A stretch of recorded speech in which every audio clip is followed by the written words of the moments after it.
Goeiemôre. Wat 'n voorreg om die woord van die Here aan u te bedien. Ons het die laaste paar weke gepraat oor gebed. Effektiewe gebed. Ek dink daar's gebed wat ons bid wat nie effektief is nie. En dit is belangrik dat wanneer ek en jy bid, dat ons weet dat dinge verander. En die Engels sê dit vir my so mooi, this is the confidence that we have in him, that if we ask anything according to his will, we know that he hears us.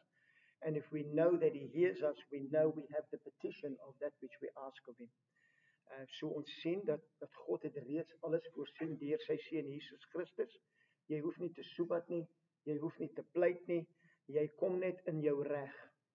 Dit is baie keer vir ons moeilik, soos ons groot geword het, om jou reg te demand, soos ons dit sê, voor God. En mense sal sê, jy trap op moeilike grond, jy kan nie dit aan God sê nie, maar die Bybel praat van hierdie koninkryk van God en hoe die koninkryk werk.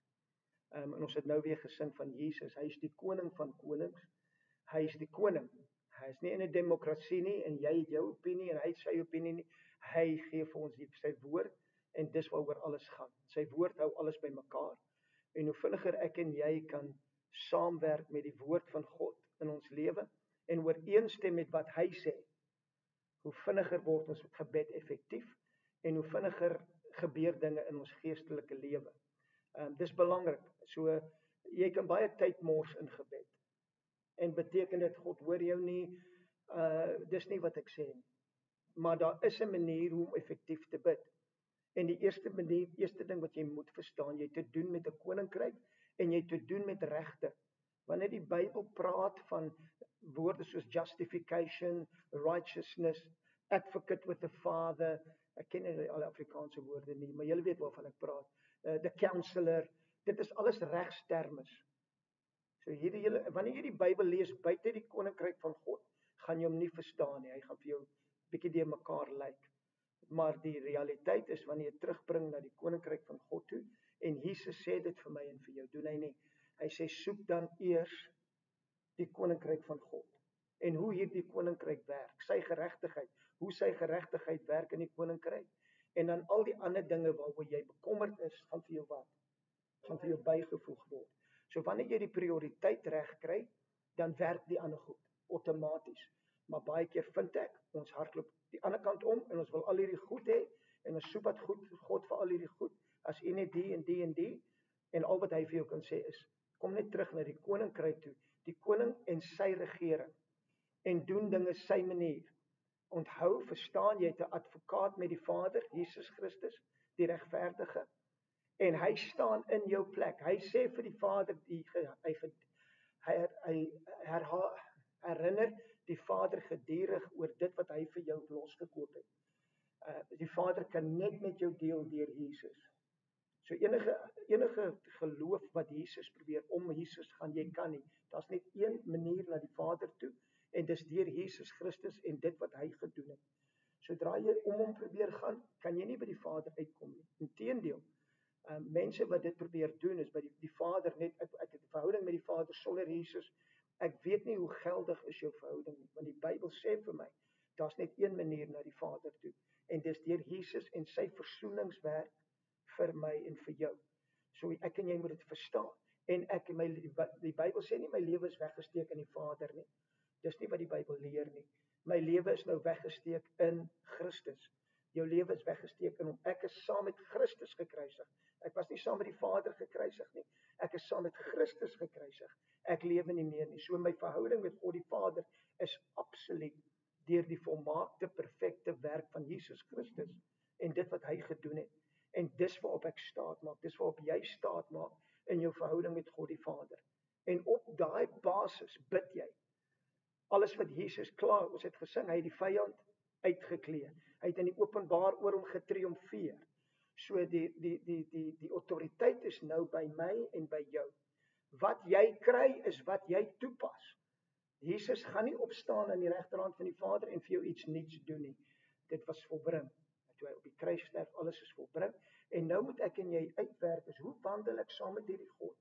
in die koninkryk van God, om dit effektief te maak vir my op 'n daaglikse basis. waar ek in kontak is met die hemel. Wat sit jou in kontak met die hemel? Of wat sit jou in kontak met die geestelike wêreld? Gebed.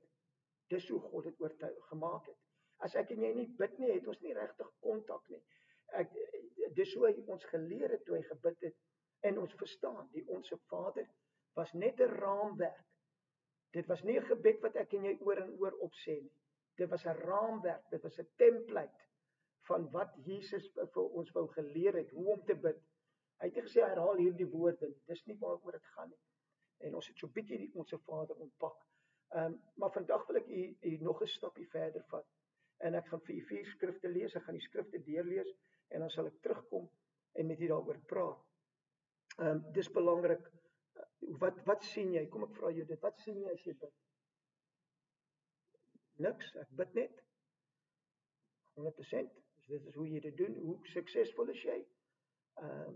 Of is daar iets wat ek en jy kan gebruik om meer effektief te wees, dat wanneer ek bid, ons dien 'n God wat die einde roep van die begin af.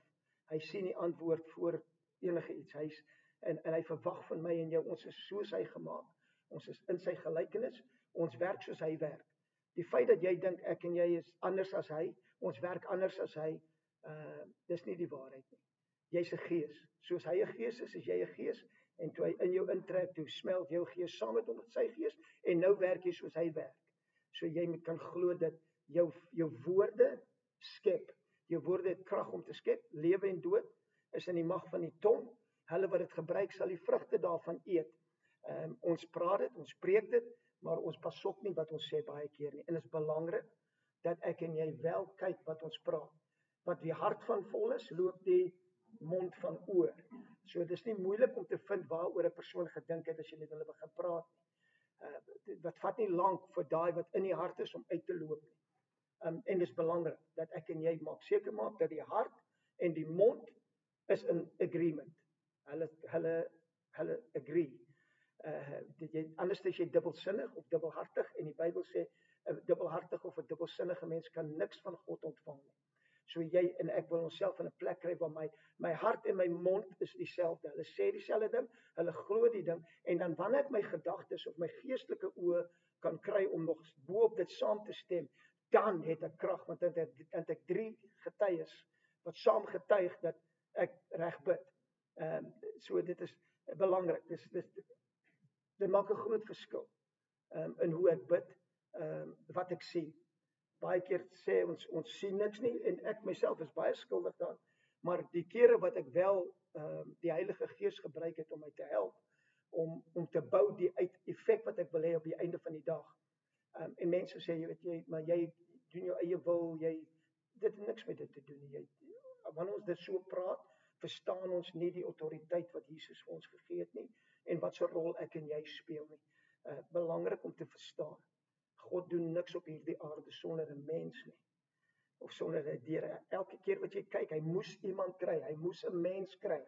Hy moes 'n Moses kry, hy moes 'n Abraham kry, hy moes 'n Daniël kry. Hy moes 'n mens kry deur wie hy sy wil op aarde kom bevestig. Want hy het aan die mens dominasie gegee. Genesis 1:26, ons moet domineer, ons moet heers. Die plan het nie verander nie. Die heerskappy het teruggekom na my en jou toe in Christus Jesus. En nou moet ek en jy regeer uit soos dit is in die hemel op die aarde. So kom ons lees 'n paar skrifte saam en dan ontpak ek dit net vir u vinnig.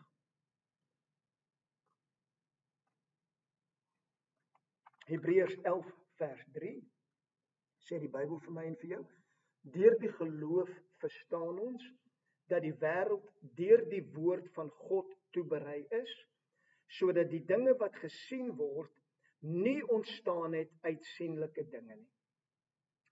Dan lees ons Genesis 15 vers 5. Ons lees oor Abraham. Na hierdie dinge het die woord van die Here na Abraham gekom in 'n gesig en gesê: vrees nie, Abraham, ek is vir jou 'n skild en jou loon is baie groot. Toe vra Abraham: Here, wat sal U my gee, aangesien ek sonder kinders heen gaan? En die erfgenaam van my huis is Eliezer. Verder het Abraham gesê: aan my het U geen nageslag gegee nie, so sal dan die bediende van my huis my erfgenaam wees. Toe kom die woord van die Here tot hom en sê: Hierdie een sal jou erfgenaam nie wees nie, maar die een wat uit jou liggaam sal voortkom, hy sal jou erfgenaam wees. Daarop het hy hom na buite met die woorde, roep hy hom na buite met die woorde: Kyk nou op na die hemel en tel die sterre, as jy hulle kan tel. En hy sê vir hom: So sal jou nageslag wees. En hy het in die Here geglo, en hy, God, het dit hom tot Abraham tot geregtigheid gereken.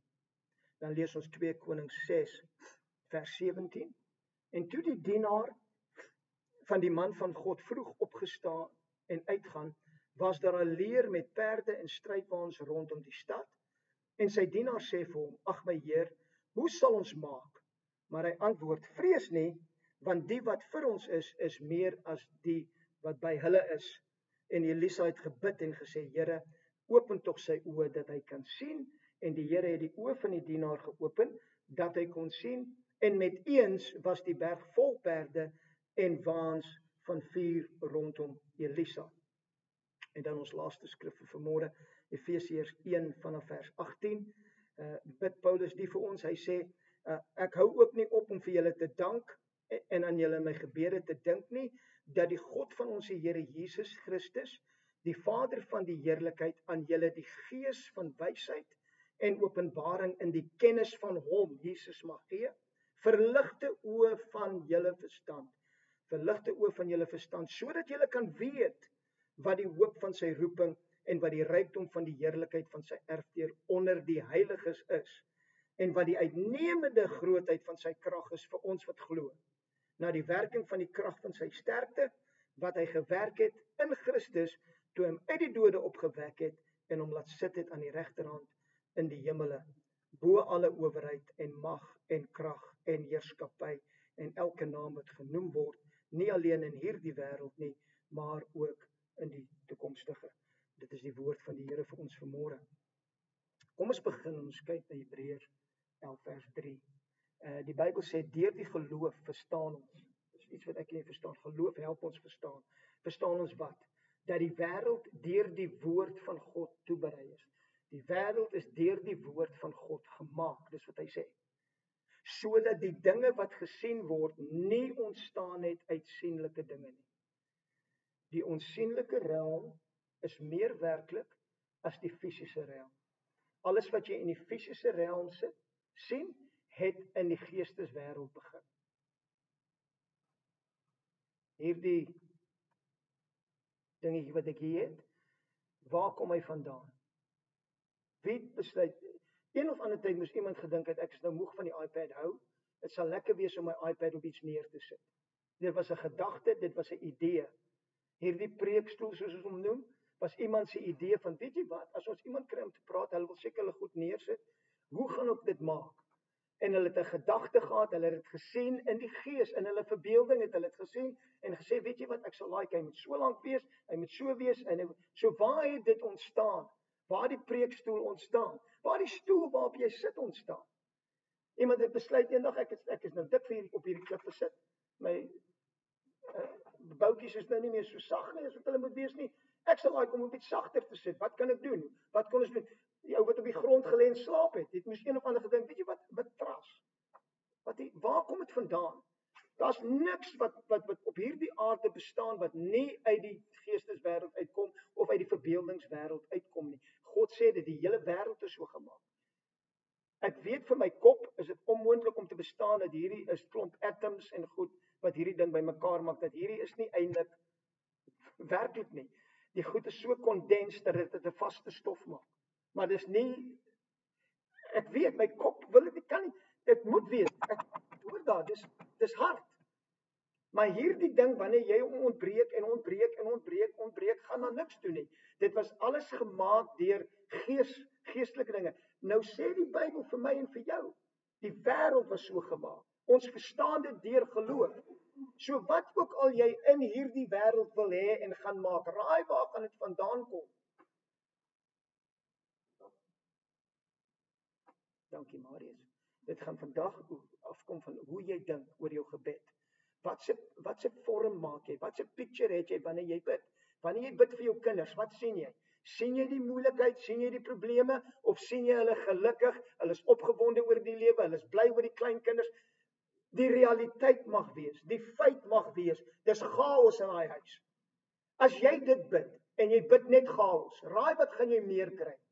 Vriend, dis geestelike wette. Jy gaan meer chaos veroorsaak. Totdat iemand anders te dink en sê, weet jy wat, ek gaan die ding verander deur my gebed, want ek gaan 'n prentjie maak van hoe ek wil hê dit moet wees, en soos ek bid, soos ek begeer, so sal dit wees. Jy kan nie dit doen nie. Vriend, dit is wat God jou voor uitnooi, en wat hy vir my en vir jou sê. As jy dinge wil verander in die wêreld doen die ver beter as die kinders van God. Laat ek jou nou sê, die wêreld doen hier die ver beter as die kinders van God. En jy kan daai dokters gaan lees, ek het hulle almal gaan lees en kyk, Joe Dispenza en whatever, as jy jou emosie kan kry om vas te slaan met die prentjie in jou kop, is alle dinge moontlik. Bybel leer dit vir my. Hulle het Bybelse konsepte gevat en dit oorgedra in die wêreld. Hulle maak miljoene dollars om mense te oorreed hoe om positief te wees. En tog kom dit uit die woord van God uit. Wat jy ook al begeer, wanneer jy bid, glo jy ontvang. Jy ontvang wat? Ek weet nie, ek glo net ek ontvang. Jy gaan niks ontvang nie. Wat sien jy wanneer jy ontvang? Wat sien ek? Is belangrik in die woord van God. En ek sien dit in die geskiedenis van Abraham. Kom ons lees weer Genesis 15:5. Na hierdie dinge het die woord van die Here tot Abraham gekom. Dit is vir my interessant, want daar was nie 'n woord van die Here nie. Daar was nog nie 'n woord van die Here geskryf toe Abraham bestaan het. Maar tog kom die woord van die Here. Iets het in hom gebeur, 'n woord het in hom opgegaan, sê die Bybel. En hoe het dit gekom? En in 'n gesig. Hy het 'n gesig gesien, hy het 'n visie gehad van wat gaan gebeur. Die woord van die Here kom in 'n gesig. Hy sit daar, hy minding his own business, hier kom die woord van die Here in 'n gesig. En sê, dis wat die Bybel sê, vrees nie, altyd. Vrees nie, altyd. Vrees nie, want hy weet ons gaan vrees. Hy weet ons gaan bang wees. Hy weet ons wil nie uitstap in geloof nie. Vrees nie, Abraham, ek is vir jou 'n skuld en jou loon is baie groot. Die Here bevestig altyd dit wat hy vir my en vir jou is. Of ek en jy met hom kan saamstem, hang van my en vir jou af. Toe vra Abraham, Here, wat sal U my gee, aangesien ek sonder kinders heen gaan, en die erfgenaam van my huis is Eliezer? Verder het Abraham gesê, aan my het U geen nageslag gegee nie, so sal dan die bediende van my huis my erfgenaam wees. En dis ons werk. Plan B. Maar die Here wou maar hy vat te lank. Ek gaan nou maar die ander ouetjie kan maar die erfgenaam wees. En God sê nee, dis nie my beste plan vir jou nie. Dis nie wat ek wil hê jy moet doen nie. Toe kom, jy hoor ons dit weer, toe kom die woord van die Here tot hom en sê, hierdie een sal jou erfgenaam nie wees nie, maar die een wat uit jou liggaam sal voortkom, hy sal jou erfgenaam wees. Dit wat ek vir jou het, jou prentjie, niemand anders se prentjie nie, nie jou plan B nie jou plan C nie, jou plan A, dit wat ek vir jou gesê het, dit wat ek vir jou het jy 'n prentjie gevorm van dit wat ek van jou het, dit wat ek van jou dink, hoe ek jou sien.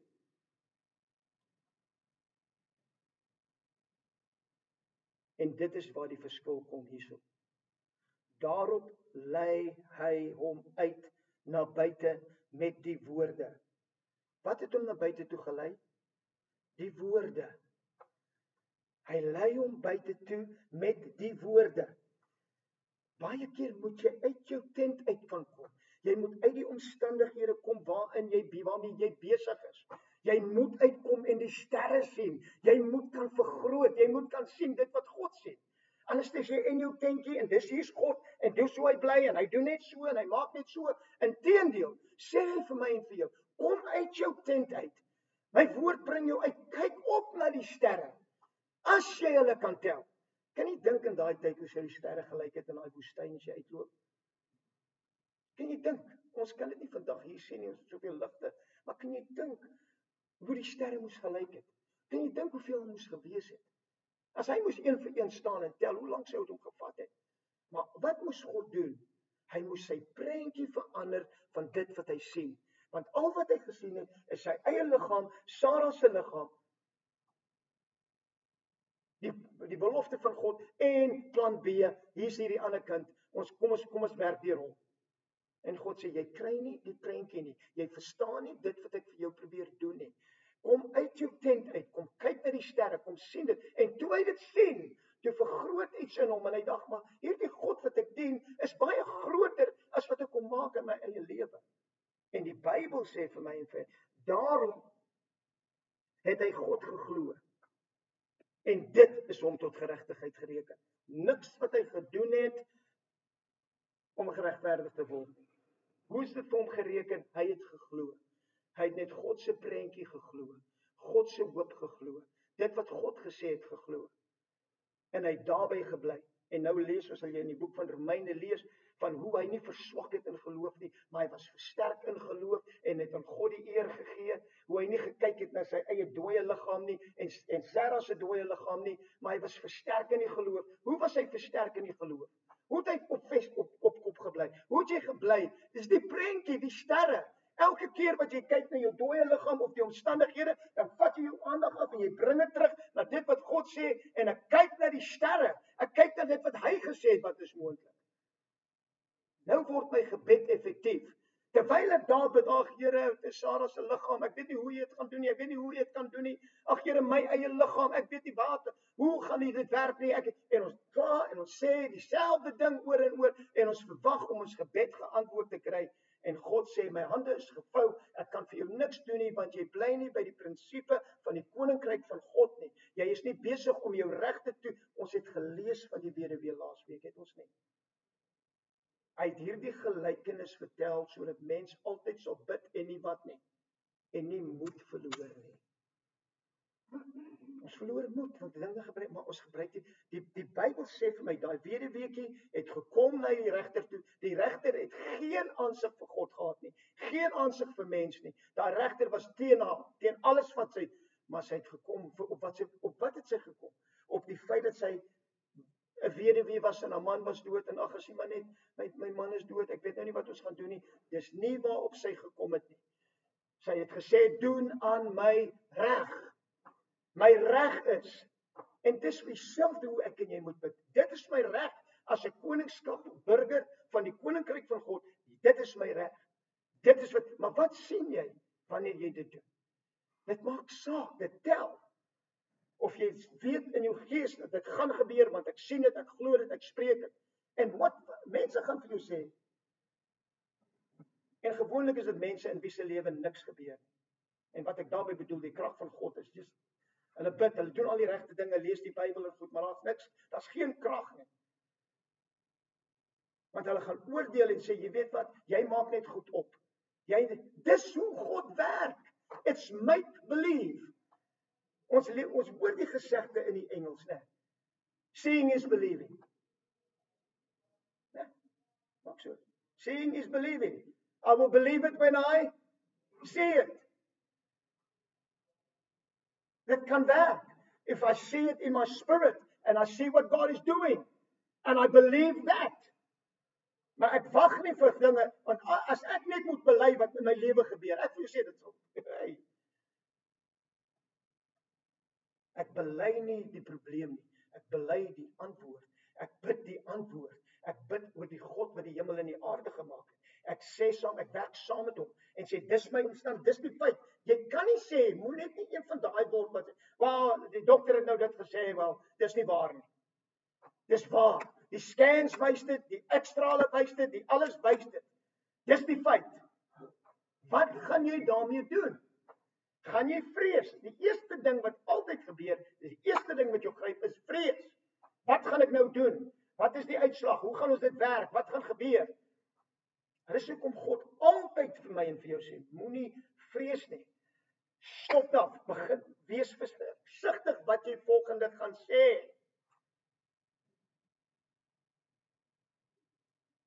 Vind vinnig God en wat hy sê en wat hy vir jou beplan.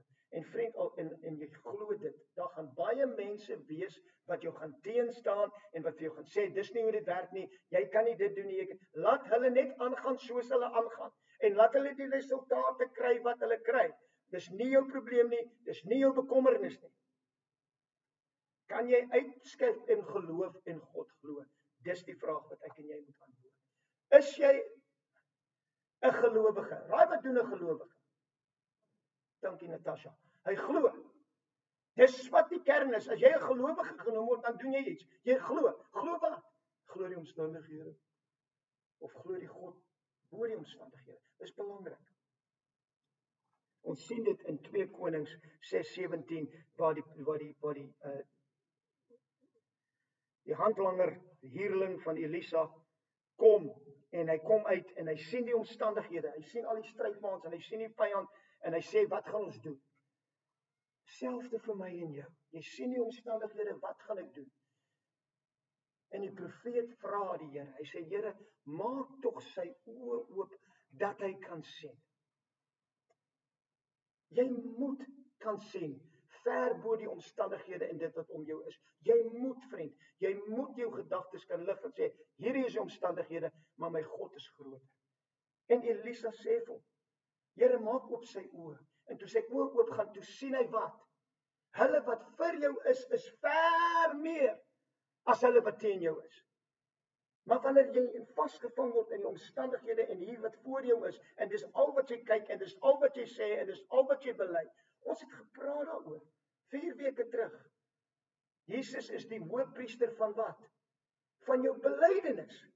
Van dit wat jy sê. Hy is die hoëpriester, hy staan op aandag om te hoor wat jy sê. Wat sê jy? Wat sê ek?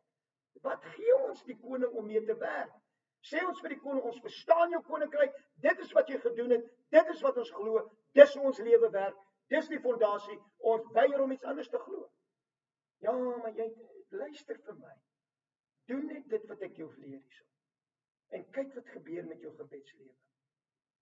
Hou op luister na almal, as dit God se wil is, en die soewereiniteit van God, en hy is soewerein, hy is, maar as jy dit nie verstaan hoe dit werk nie, gaan jy dink, wel, ek hoef nie te bid regtig nie, want sy wil gaan in elk geval geskied op dit.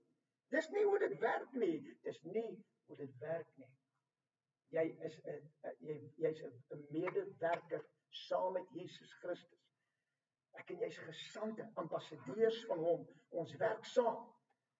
Dis belangrik in jou gebed dat jy en hy saamwerk. Maar hier sien ek dat die Elisa bid, die Here sê ook, toe hy sê ook maak, toe sien hy hulle wat vir ons is baie meer. En jy moet daai picture kry, jy moet daai prentjie in jou kop kry, dat wanneer die omstandighede iets sê, en hy die omstandighede vir jou 'n sekere prentjie bou, dan moet jy 'n prentjie bo dit bou. Dis die feit, wat die waarheid is. Die waarheid altyd oorweldig die feite, as jy dit kan glo. As jy dit nie glo nie, vriend, gaan die feite vir jou die waarheid wees. Ek en jy moet kan lig, en hierdie God glo wat die hemel en aarde gemaak het. Ek en jy moet kan lig en sê, dit is die feite. Ek sien dit op 'n daaglikse basis. Dit waarvoor ek moet bid, dit waarvoor ek in die gap moet staan vir mense, is, dit maak 'n mens moeg, dit maak 'n mens mat, dit maak 'n mens uitgeput, maak 'n mens, maar dit is 'n voorreg om te kan bid, vir hulle wat nie kan eers moet by mekaar skraap om die posisie in te neem om te staan. Dis belangrik hoe ek vir hulle bid. Dis belangrik. As ek kom en ek bid net soos hulle in daai moedeloosheid, in daai hopeloosheid, raai wat gaan ons kry? Jy kan nie iets anders verwag nie. Jy kan nie. En die genade van God is so groot, dis nie asof hy terughou nie. Hy het niks terughou nie. Hy het alles klaar gegee. Maar ek kan vir nou uitloop en hierso vir jou $1 biljoen in jou bankrekening gaan sê. En as ek jou nie sê nie, jy kan dit hê en jy kan nog steeds net brood eet en ek wonder hoe gaan ek my rekening betaal. Ek wonder hoe ek gaan dit en al wat ek sê is, trek net die geld. Dis geld. Dis geld. Ja, maar ek hoor my wie sal ooit $1 biljoen in my rekening sit? Niemand nie. So ek gaan nie daaroor praat nie. Totdat jy toegang vat tot dit wat jy gegee is, kan dit nie vir jou werk nie. Dis asof jy iets in jou garage het of in jou wat nie werk nie want jy gebruik dit nie. Dis belangrik dat ek en jy effektiewe gebedsmense is wat omstandighede kan verander. Want wie weet die wêreld het Jesus nodig. Maar die wêreld het mense nodig wat weet hoe om te bid. Jou familie het jou nodig want jy weet hoe om te bid. Nee, ag my kind, ag ek weet nie wat ons gaan doen nie. Ja, doen maar net jou beste. Try maar die en try maar daai. Hoe is dit enigstens van hulp tot hulle wat na jou toe kom en sê ma, pa, wat moet ek hier doen? Ek hoop jou eerste antwoord is, wat sê die Here? Kom ons kyk wat sê God se woord. Kom ons kyk wat sê hy. Nee, jou opinies, ja, ek onthou in 1945 het ek dit en eendag het dit gebeur en toe moes ek nou maar net dit en toe moes ons die ding in plek sit. Luister vir my. Ek en jy het 'n verantwoordelikheid in die koninkryk van God om ons kinders te leer, om vir hulle te wys hoe dit lyk as jy in God vertrou, waar jou vertroue in hom is. My kind, kom ons kyk wat sê die woord. Ek weet jy vind dit moeilik en dit moeilik en dit moeilik. Wat sê die woord oor dit? Die woord sê eerstens, moenie vrees nie. Is daar vrees in jou? Kom ons stop dit. Kom ons hou op vrees. Kom ons hou op bang wees. Wat is die volgende situasie? Wat is die volgende ding? Kom ons vind die woord van God vir jou situasie. God sê hy het jou nie 'n gees van vreesagtigheid gegee. Kom ons weet dit. As jy vrees, dit kom nie van God af nie. Dit kan nie van hom afkom nie. Hy het jou nie 'n gees van vreesagtigheid gegee. Did not give you a spirit of fear, but of love and of power and of a sound mind. Hoe lyk jy as jy gevul is met 'n gees van liefde? Hoe lyk jy as jy gevul is met die gees van hoop en van krag? Hoe lyk jy? Het jy ooit gedink dat wanneer dis wie ek is, dis wat ek bid? Maar baie keer vind ek ons bid in vrees, ons bid in onkunde, ons bid in ek is nie seker hoe dit werk nie, ons sal maar kry en dit wat ons moet hoop bring vir ons kinders, vir ons familie, vir vreemdelinge, vir ook ons weet nie is om hulle ek was ook daardeur. En dis ons bemoediging. Ek was ook daardeur so, jy weet, byt maar net vas. Ons bid vir jou. Ons sê dit vir mekaar. En wil ek jy moet vir my bid? Ek wil. Maar asseblief bid effektief. En is nie 'n oordeel. Ek wil u help.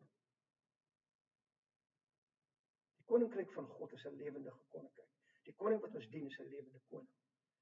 Daar's 'n autoriteit wat kom met die gelowige wat agter 'n disipel van Jesus is en lewe soos hy lewe. En praat soos hy praat en dink soos hy dink. Dis nie maklik nie. Dis nie wat ek sê nie. Dis eenvoudig, maar dis nie maklik nie.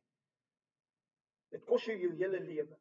Dit kos jou eie alles wat jy is, wat jy dink jy is, kos dit om jou neer te lê, jouself te verloon, jou kruis op te neem en agter hom aan te loop en te begin praat en sê soos wat hy praat en wat hy sê. Dan sal jy effektief wees wanneer my gedagtes oplei met sy gedagtes en ek sê Here, wat is u wil op die situasie? En hy sê vir my, hy sê Johan, my wil is laat dit wees op hierdie aarde soos dit is in die hemel. En ek sê vir hom, Here, maar daar's nie depressie in die hemel nie. So wat is my wil, Johan? Dat daar nie depressie op hierdie persoon moet wees nie. So kry dit van hulle af, Johan. Jy het die autoriteit. Ag Here, as u net kan. As u net sal kom en die depressie afhaal. Asseblief stop. Hy kan nie, hy sal nie. Dis die autoriteit is by jou. Dit wat ek het, dit gee ek jou. Dit is hoekom die autoriteit, die prentjie wat ek het is Jesus in my, die hoop van heerlikheid. Hy in my, nie ek in my nie. Ek in my is terrible. Jy wil wegbly van ek in my. Maar jy soek die Jesus in my, sodat jy uit daai plek uit 'n prentjie kan kry van wat God sê en wat hy beloof en sy woord vat. En dis wat Paulus vir my en jou bid. Dat die God van ons Here Jesus Christus, die Vader van heerlikheid, aan julle die Gees, hoofletter Gees, van wysheid en openbaring in kennis van hom sal gee. Dat jy sal weet wie hy is. Dat jy sy karakter sal ken. Dat jy hom sal ken. Jy het die gees van wysheid nodig. Jy het die gees van openbaring wat Jesus vir jou lewendig maak. Hierdie woord lewendig maak vir jou. Sodat wanneer ek bid, weet ek wat bid ek wanneer ek bid. Ons sê bid die woord. Maar wat bid jy? Jy bid Jesus. Hy is die woord wat vlees geword het en onder ons kom woon het. So wanneer ek bid, bid ek hom. Ek bid Jesus. Dit is wat dit beteken om te bid in die naam van Jesus. In die naam van Jesus beteken nie 'n tag aan die einde van my gebed nie. Ons vra dit in die wonderlike naam van Jesus. Dis wat ons doen en ons dink dis wat God antwoord. Dis nie dit wat dit beteken nie. Dis nie wat ons doen nie. Jy bid in die karakter van Jesus. Om te bid in iemand se naam, jy bid in hulle karakter, in dit wat hulle is. Ek het laasweek die voorbeeld gebruik, as jy bank toe gaan, as ek my seun bank toe vat, en ek sê vir hom, Tiaan, go to the bank, I've got $5,000 in my account, tell them you my son, they must give you $500. En hy loop daar en hy sê, weet, my dad, Johan Duisel, here's my ID, Tiaan Duisel, my dad said I can come and get $500. Wat gaan hulle vir hom sê? Go away. Maar as ek bank toe gaan, en ek teken my autoriteit, en ek sê, hierdie is my naam, in my naam, hierdie is my naam, seun. Ek gee vir jou autoriteit, en hy teken, en die bank teken, en hy loop in die bank, en hy sê, I want to draw $500 out of this account. Kyk hulle, sê, yep, you authorized $500. Want hy doen dit in my naam, hy doen dit in my karakter, hy doen in dit wat myne is. Dis dieselfde hoe gebed vir my en jou werk. Jy bid in die naam, in die karakter, in dit wat hy voorsien het. Jy verstaan dit, jy bid uit dit. En dis hoekom ek en jy die gees van waarheid en gees van wysheid en gees van openbaring nodig het, sodat hy ons kan wys. En dan sê Paulus vir ons, verligte oë van julle verstand. Nie gewone oë wat die omstandighede sien nie. Verligte oë wat oopgaan. En kan sien wat in die geesteswêreld is. Kan sien wat God vir my wil hê. Ek wonder net vir u, en my vraag gaan ek eindig met die. My vraag aan u is vandag, ek wonder as jy net daai klein verandering in die gebedslewe maak. Miskien is jy iemand wat dit doen. As jy iemand is wat dit doen, kan ek nou vir jou sê, jy het 'n baie suksesvolle gebedslewe. Ek sê dit vir jou. Ek het die ding sien werk met die gaaglikste omstandighede. Totdat ek my prentjie verander het van hoe die uitkom gaan wees, het niks verander nie. Alles is dieselfde. Maar toe ek my prentjie verander, sê dis wat ek sien. En almal sê vir jou wat hulle sien en hoe moeilik dit is en dit het erger geword. Weet nadat jy gebid het, jy hoor dit mos net. Nadat jy gebid het, word dit erger. Jy kan nie beweeg word deur die vyand en wat hy doen nie. Jy kan net beweeg word deur die prentjie wat jy sien en wat God sê. En ek sê die, daar's van u wat in die kerk is. Ek het met u gebid, u omstandighede het verander, dit het miskien nie onmiddellik gebeur nie. Maar ek kan vir u sê, en ek wil nie mense uitnoem nie, maar ek weet die omstandighede het verander. Hoekom? Want ek het 'n prentjie gekry in my gedagtes oor daai persoon. En wanneer ek vir daai persoon bid, is die enigste prentjie wat ek sien. Is die enigste, wanneer ek vir jou bid, daar's een prentjie wat ek sien. Wat sien ek vir jou? Dis belangrik, want dis wat ek glo. Dis waaroor ek praat. Dis waaroor ek spreek. Is wat sien ek in my geestesoog wanneer ek aan jou dink, wanneer ek aan die kerk dink, wat dis sien ek. Dis maklik om te staan en hier te sê, kyk al, daar's net soveel mense, wat gaan ons nou doen? Wonder, dit het niks met my te doen nie. Jesus het gesê, ek sal my kerk bou. Maar wat ek sien, ek word nie beweeg deur die fisies nie. Wat ek sien in my geestesoog, ek bid in dit. En ek weet dit sal gebeur. Want ek het dit te veel gesien werk vir dit om nie te werk nie. Dit is iets wat vas is in my lewe. En selfs toe ek hierdie boodskap hierdie week voorberei. Toe besef ek weer eens, Here, I dropped the ball. I am not doing this nearly enough, and yet you have come through for me on so many occasions. And he still does. Hy doen nog steeds. Maar dit my net weer geïnspireer, is wat sien ek wanneer ek bid? Wat glo ek wanneer ek bid? Ek wil jou sê, as dit vir jou werk, gaan jy baie meer bid as jy ooit gebid het. Dis altyd so, as iets werk, dan doen jy dit, en jy doen dit met oorgawe, en jy het al hoe meer confidence in daai ding. Jy hoef nie eens dit, nadat jy hoef nie, kom ons vat melktert, né? Ek weet nie hoekom ek lief het melktert so baie, maar melktert. En die tannie het haar resepie, en daai tannie het haar resepie, en die een is beter, en die een het 'n bietjie meer kaneel op, en dan kry jy jou favorite. Maar jy kan daai tannie, as jy van sê so, moet jy elke keer die resepie uithaal. Nee, ek voel hom soms so, het jy gehoor? Ek voel hom soms so, ek weet hoeveel, dis so 3 van hierdie, tippietjies, en 2 van die, en daai melktert kom perfek uit. En volgende keer, so jy sou seker die resepie moet uit, nee, 3 van die, 2 van die, dit werk, die resepie werk, is dieselfde, vriend, dis dieselfde. Moenie geestelikheid maak asof dit so ver bo ons is nie, en ons weet nie wat aangaan nie, en ons probeer dit net maak tot in die hemel. Dis nie wat dit is nie. Dis 'n werklike lewende ding, meer werklik as jou lewe op 'n daaglikse basis, waar jy is in jou werk, wat jy ook al doen, waar jy is, dis 'n lewende werklikheid, dat wanneer jy bid, en jy vat die woord van God, en jy vat die gedagtes van God, en jy begin dit dink, en jy begin dit sê, en jy begin dit spreek, en jy weier om moedeloos te word, jy weier om terug te trek, al word die omstandighede erger. Ek sien dit gereeld, ek is besig om met 'n saak te deel. Bid vir die persoon, glo die Here, ek sien iets in my gees, ek sê, dit is hoe ek het glo. Die persoon kom uit die hospitaal uit, kom by die huis, binne 24 uur moet die ambulans hom kom haal. Vat hom terug, sy fever is 40, hy het longontsteking, die ontsteking, daai ontsteking. Wat sien ek? Ek het geweet dit gaan nie werk nie, ek het verkeerd gebid. Nee, ek bring daai picture weer op, en ek sê, ek sien dis wat ek sien, dis wat ek glo, dis wat ek oor jou spreek, vriend, terwyl ek nou vir jou bid, dit is wat ek sien, dit is wat ek glo, dis die woord van God, dit is wat ek sien, dit is wat ek glo. Gister, just wanted to let you know, I'm 100% better. They just don't want me to see people at the moment because my immune system's down, but all the symptoms are gone. Jy kon opgegee het 3 dae terug en sê, wel, ons sal maar net sien, ek weet nou nie wat om te bid nie. Jy kan nie opgee nie. Abraham het vir 25 jaar vasgehou aan die belofte dat daar 'n seun kom. En raai wat, toe die seun kom, wat vra God om hom te doen? Gaan slag hom. Wat doen jy dan? Hy het nie eens, die Bybel sê, hy het nie eens getwyfel. Hy het gesê, kom seun. Is nie asof hy gedink het, ek gaan 3 dae vat en vas en bid en kyk of dit regtig God is nie. Hy het gesê, kom seun, want weet jy wat weet ek van hierdie God? Al sny ek jou op in 1000 stukke, hy sal jou bymekaar sit, want hy het gesê, in jou sal die nageslag geseën word. Dis sy belofte, dis sy woord. Al moet ek jou opsny. En hy was daar, né? Hy het die mes uitgetrek, hy was daar.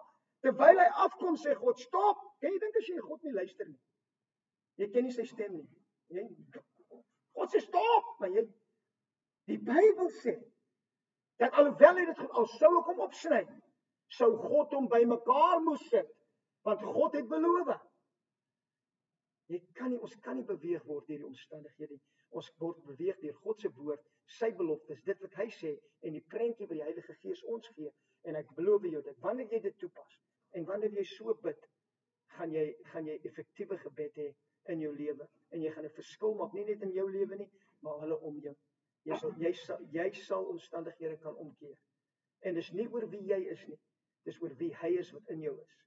En die Bybel sê, hy wil jou gebed antwoord. Hoekom? Sodat jou blydskap volkome mag wees.